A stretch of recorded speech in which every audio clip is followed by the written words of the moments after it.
Gildan Media presents Your Coach in a Box, affordable life-changing audio programs.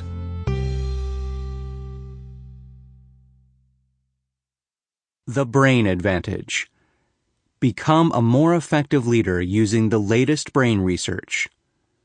Written by Madeline L. Van Heck, Lisa P. Callahan, Brad Kolar, and Ken A. Paller.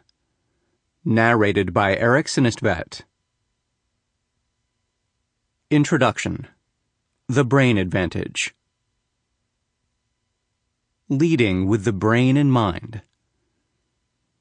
Leaders are in charge. They are in charge of people, of budgets, of production lines. Most leaders also believe that they are in charge of their greatest resource, their own brain. But how true is that? The more we understand about how the brain works, the clearer it becomes that our brain often makes decisions before we get a chance to consciously decide anything for ourselves. Here are just a few examples. 1. The more expert we become, the less we think. As Chapter 2 discusses, the brain automates much of what we do repeatedly. As people increase their expertise in driving a car, writing a computer program, or painting a portrait, their brain can shift routine aspects of that skill over to autopilot.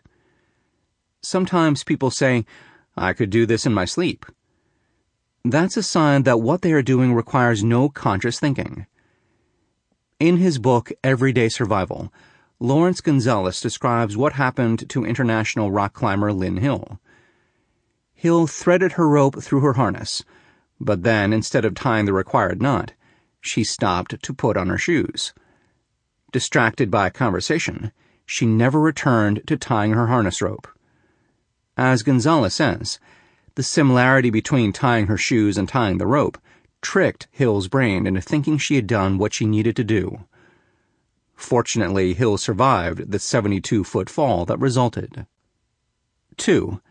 Our brain can trick us into being sure that we are right, even when we are wrong. Neurologist Robert Burton argues that our brains often manufacture a sense of certainty that we are right. Sometimes, of course, we are right. The problem, discussed in Chapter 14, is that the brain can create this feeling even when we are drastically wrong. In a dramatic example, neurological patients with Kolar's disease ignore logic and insist that they are. Sample complete. Ready to continue?